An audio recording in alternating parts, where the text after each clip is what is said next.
Mario Guerra, former mayor of the great city of Downey, and I'm here with my co-host Eric Pierce, the editor of the Downey Patriot.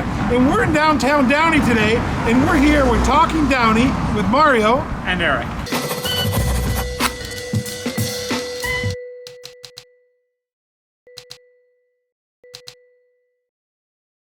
Thanks for joining us on there. So this is kind of cool, Eric.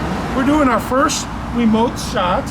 We're doing it from downtown Downey, okay? And I know you can't see it right now, but there's a roller skating banana behind Hans on there. Yeah. I like the banana. If you haven't seen it, it's right here on, what is it, Downey 4th, right outside the Hall of Fame Market. Hall of Fame Market. I like it. Not everybody likes it. I like it. Well, it's interesting is it's one of those things when we have this public arts fund, and we actually had money that comes from developers that went to this pot, and it hadn't been used, and it could only be used for public art. So I'm filing, this was led by Councilman Alex Saab, and I think Rick Rodriguez was also on that committee.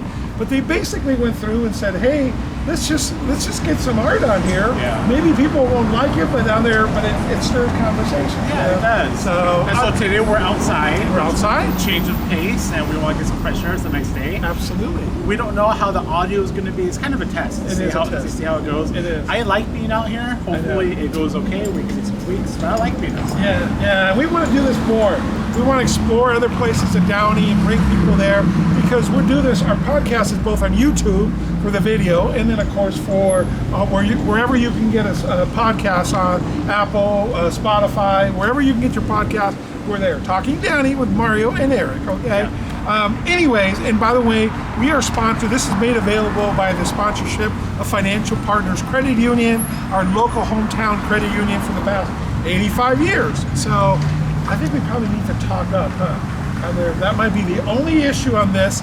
We need to speak louder. We need to speak louder. Yeah, I think so. So, Eric, on there, what do we want to talk about today? So today we're going to do something a little bit different. We're going to talk about a few things.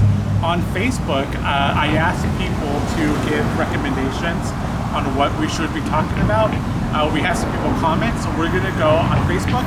We're going to read some of your recommendations, and we're going to chat a little bit. We don't know all the answers, but we're going to talk, and we'll see how it goes. That's awesome. I thought that was a funny thing on there. Folks, we do have all kinds of different things we want to talk about and episodes we want to bring in the future. We like hearing your comment, but this was a short, Eric just put this out, and we thought it was kind of interesting to see. Yeah. So why don't you lead us out? What did you say on there? So the first one came from Paul Vetz. And Paul wants to know my best story from the Downey Patriot and your best story with Downey Police, because you're a chaplain for the police department. So do you want to go first? What's your best police story? So, there's all kinds of interesting stories. I can't really talk about it, to be honest with you. Just out of respect thing on there. But I can tell you the fun part is that Code 7. Code 7 is lunch, okay? So every time when I ride along with an officer, we do, lunches on me, because I want to respect them and view their person. Interesting story. So we were going to Code 7 to the Dirty Dog, okay, that new hot dog place over on Firestone. And Woodruff. So I was taking one of the officers, and we met another officer that I knew well was going to meet us there, right? They're all on duty, and it's all perfectly legal. We're literally there in line, okay, talking, okay, and all of a sudden this man comes, sits right behind them, and sits down, has no shirt, got some blood on his face, and turns around and he goes, I hate the police. And they didn't quite hear it, and I'm looking at him and I'm kind of like, look behind you, and then all of a sudden they're hearing in their radio that there's this bad guy out there, right? Yeah. That stole the car. It was a takeover thing in Norwalk, and had come over. And literally they turn around, they look at him, they look at each other, and they go and they grab him. Evidently that was the guy. He jumped out of a pickup truck on Firestone Boulevard, and he came to the police. So then of course the sheriff's coming and so forth. So we make a laugh at it that, look, police, the guy jumped into their arms literally, all for a hot dog. But anyways, there's a lot of other great stories, but that literally just popped up into my mind thinking about it. Yeah. Said that. So for me with the Patriot, I've been there now for 20 years, started in 2002. So there's a ton of stories. And you know, I think the one that jumps out, it's not even that exciting, but it has to do Johnny's boiler. And I remember when that was knocked down, I remember getting that phone call and then handing over, and the destruction was just crazy, and the history, it was just demolished. And then what really got crazy is a few days later, I got a phone call from this man who said that he was ordered by the property owner to demolish it. So I got to interview the person who actually was demolishing Johnny's boiler, and he was later arrested and faced charges. But it was just a really surreal time to see like some living history here in Downey demolished. And then you see that after that you see the community come together and it got rebuilt. But you know, when Johnny's boiler was destroyed, you know, it was a big deal here in Downey. Oh, absolutely. So you want me to give you my inside of that same story? So I had just been elected in November, of 2006, got sworn in December of 2006. My first council meeting was going to be the second week in January, right? So guess what? That was on a Tuesday. On the Sunday before my first council meeting is when Johnny's boiler was demolished. Okay, so I go down there. I haven't even had my first council meeting. Okay, and I go down there, and of course, we all historically, it's like, you know, it was part of our lives of who we were here and so forth. And evidently, the police, somebody called the police because they came by and they stopped it. That same man was basically hired outside of Home Depot and was given a forklift and was tearing down the building, but the electricity was still attached. I mean, he was like 10 feet from dying. Right. Anyways, so we're all there. The property owner fenced it all up. So now we go to the council meeting on Tuesday. My very first meeting. I had never been on the dais even before, right? So we're in the back in closed session, and Jerry Kane, our city manager, comes back. He goes, "That is the largest crowd, and I've been here for 20 years, we have ever had in the city of Downey." And I'm thinking to myself, I'm a little nervous now. It's like, you know, so we go out there, and it is. And you had the news media. This was a big deal, right? All over the place. And, you know, it was Googie Architect and a lot of historical preservation people, packed place. So then when it was my turn to speak, I was like, you know, it is so nice of all of you to come here today to just for me, for my very first council meeting. Of course, they weren't there for me. So anyway, so I got a good laugh my very first time speaking. But one of the councilmen, Ann Baer, she says, well, we need to wait to see what we're going to do about it before we make any promises. And Kirk Cartosian, when he hears, he goes, we're not waiting, we're going to rebuild that. And the place went up in an uproar. And then Rick Trejo and I shared on the same sentiment. And to this day, by the way, we did do exactly that. We used redevelopment money. It was not a good deal for the city. We put $900,000 of redevelopment money, which we would have lost on the state eventually, out of a $2 million something project.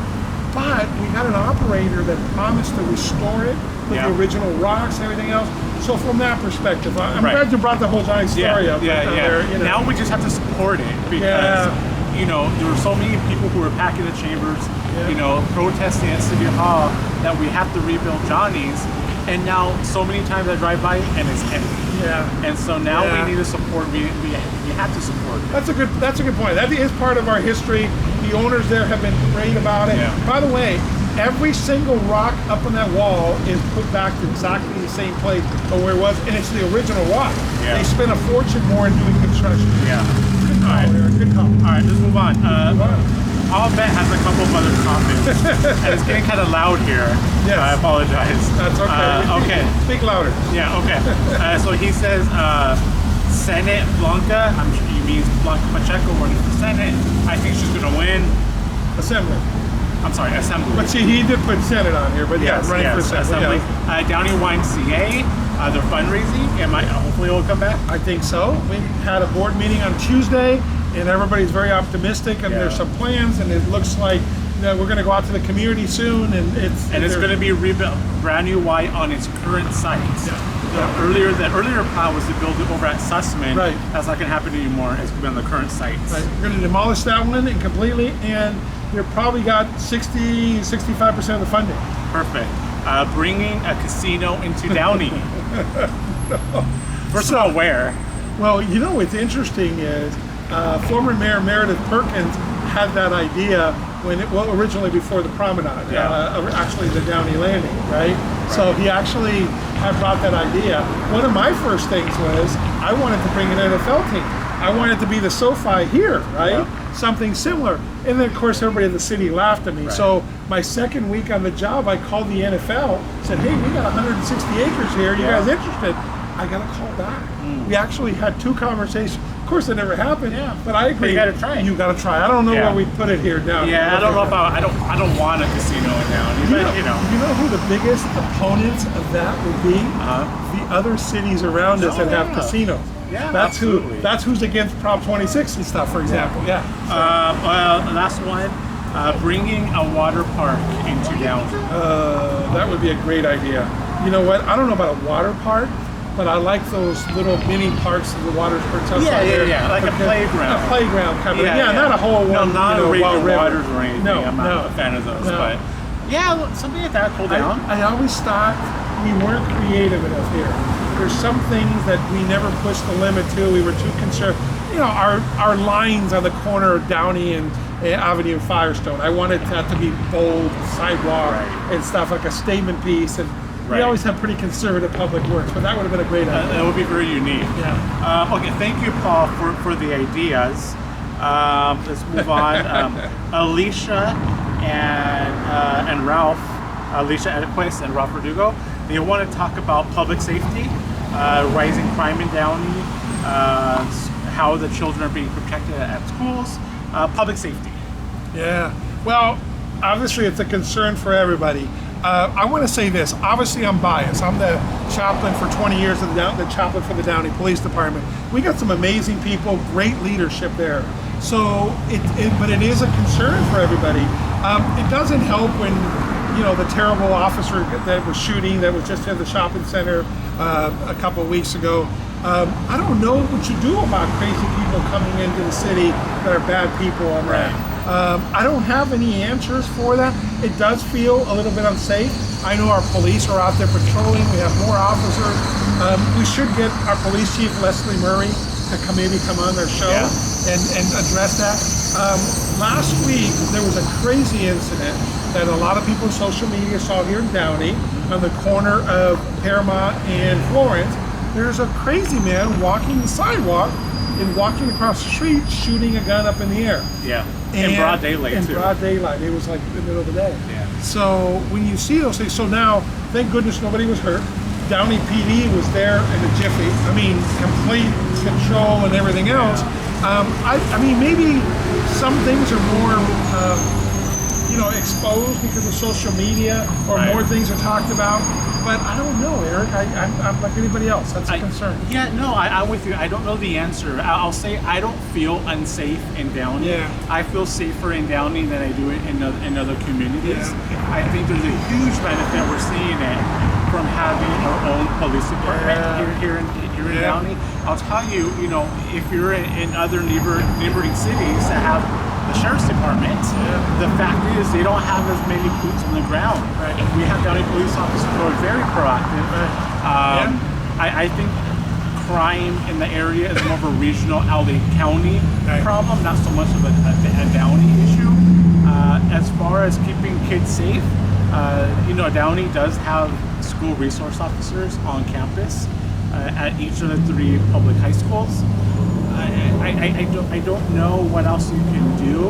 I do think it's more of a regional issue. I feel like criminals now, are more emboldened to do things in broad daylight with cameras.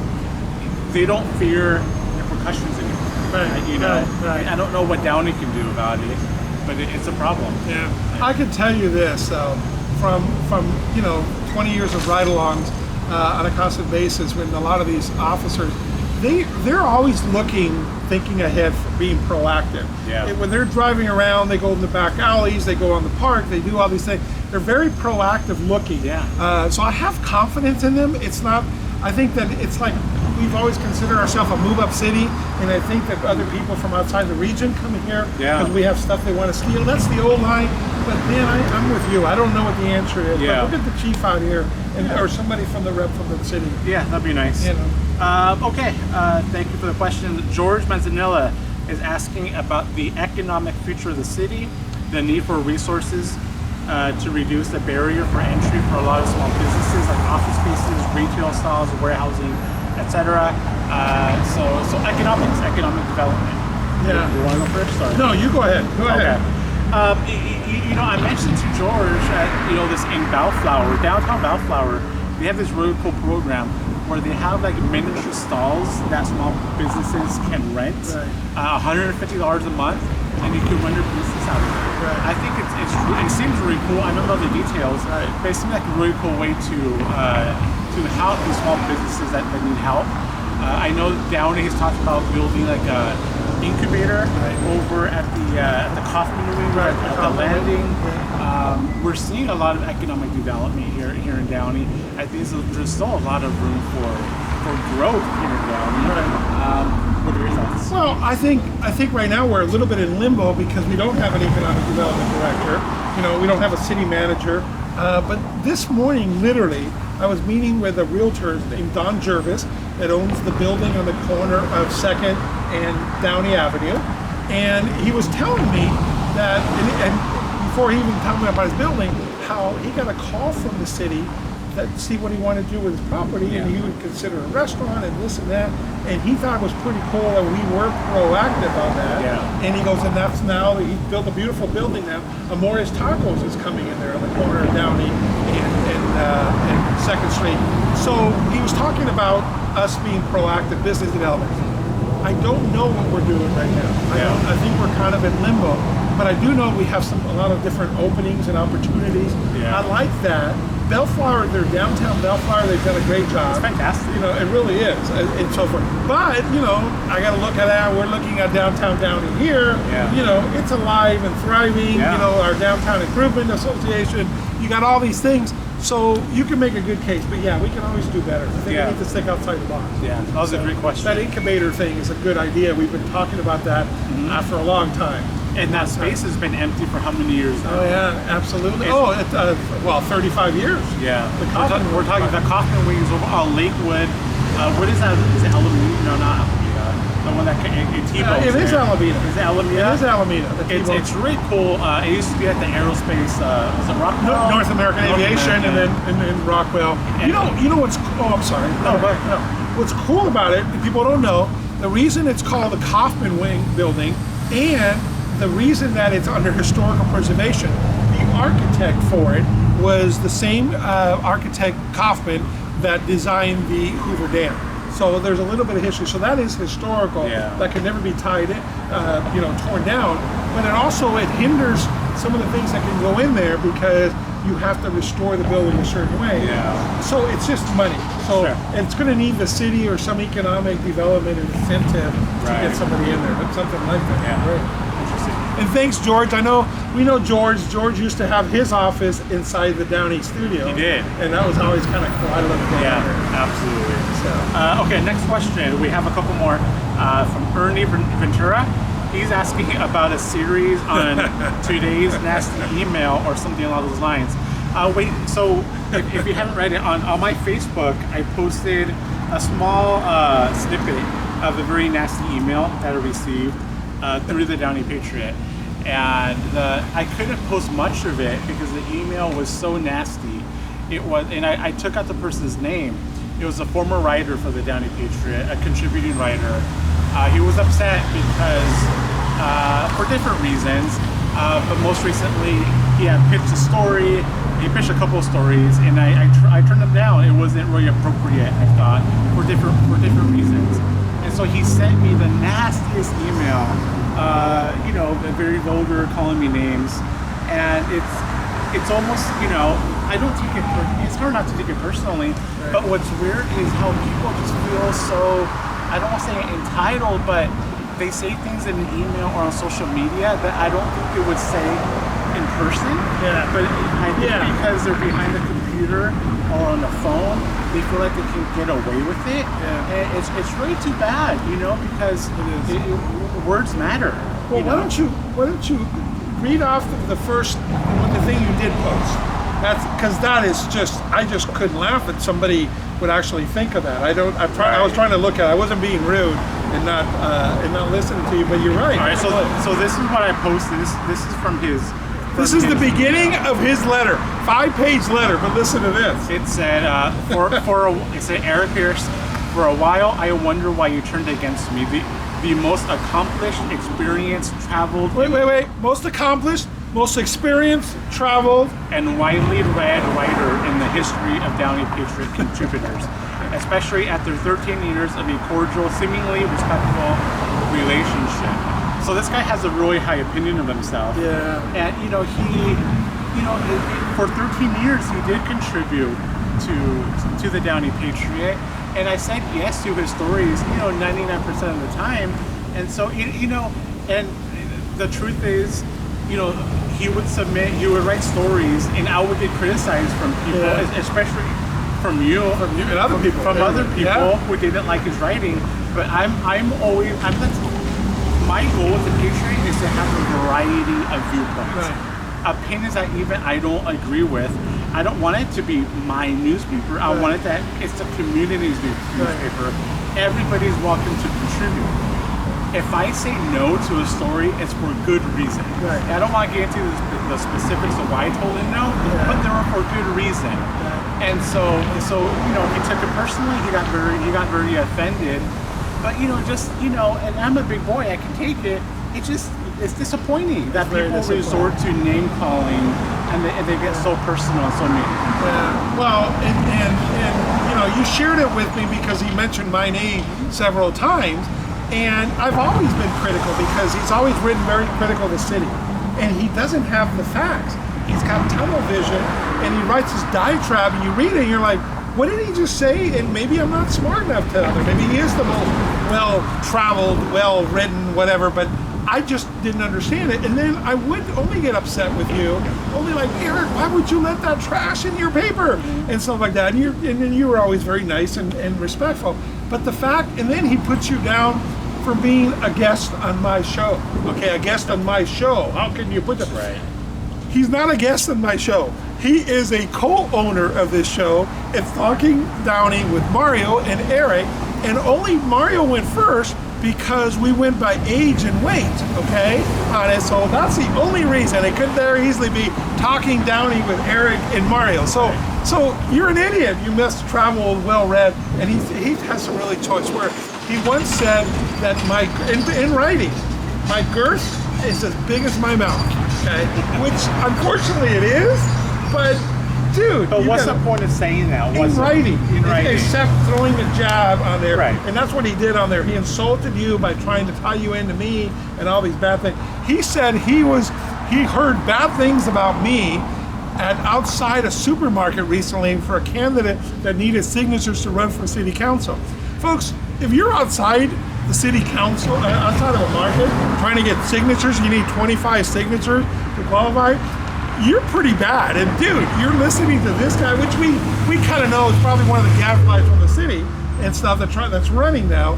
But come on. Anyways, all right. And he did say that I'm quick to react. I don't care, but good riddance. But that says it all. I'm glad you posted that at least on there. People that know, but what an idiot. It's part of today's culture, unfortunately, where people just they just insult each other, and it's too bad. We can't have. Can I share your response on there? Yeah, go ahead. I think his response, which I didn't know because I'm too old to know that meant something. I had to ask my 30-year-old daughter what that word meant. So Eric's response was, instead of going word tit for tat on 5 pages of stupid diatribe on all these other things, he says, "Okay, boomer," which for me I didn't know, but boomer is kind of like, okay, you're old and you don't know. You don't care. He's out of touch. You're out of touch. That's it. I just thought that was the perfect answer. Good for you. It was just, good for you. But he did comment in there that he listens to Talking Downey. He does. So on one of our things. So that's a good. We might lose a viewer now. That's fine. He's happy. He's welcome to comment on the Facebook page. Yeah. Okay, we have one more. Okay. We have one more. Yes. This is for you. Juan Castro wants to know about the golden era of Mexican cinema. Pancho Villa. Oh, I don't even know what Mexican cinema is. Although I'll tell you though. Well, you're Cuban. I know. But I'll tell you, I don't know about the cinema, but I do on Netflix because I started watching 1 or 2 shows, and all of a sudden now I started watching a couple Spanish things because I'm trying to get my Spanish better. So I figured if I watch it, but there's some that have English subtitles. Yeah.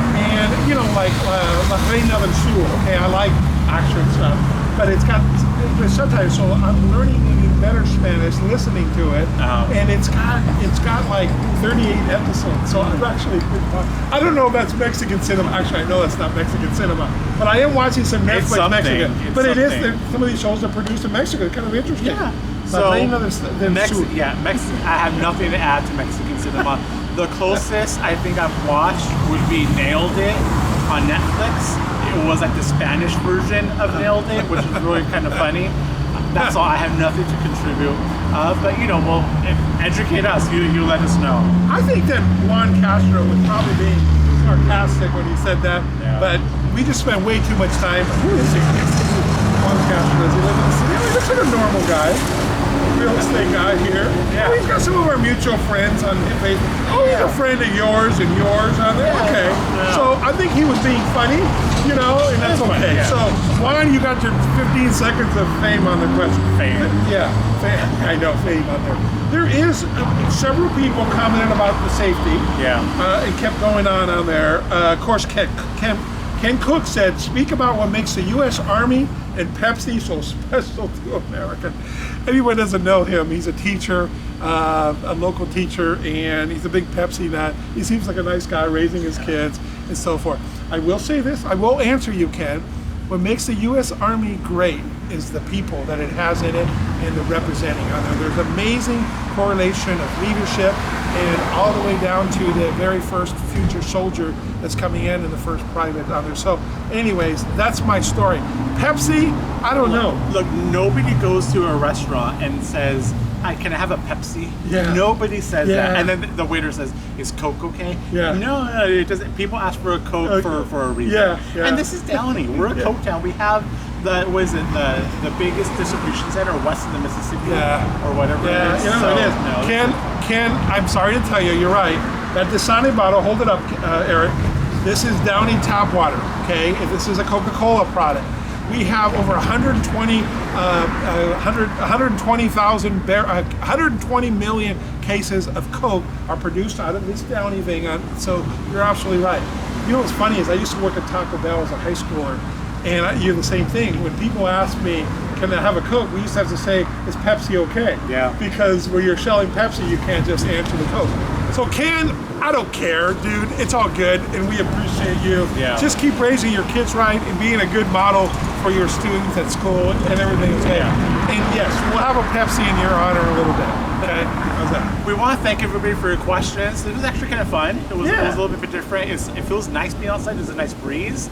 And, Downtown Downey is a beautiful place. It is. And you know what? We're going to do some episodes of driving down there. Hans, we got to show them. This is how we roll around here in Downey. Maybe turn the camera around and show them the golf cart here. This is Mario's golf cart. My golf cart. And yes, it's street legal. It's got a license plate. It's pretty cool. It's just fun.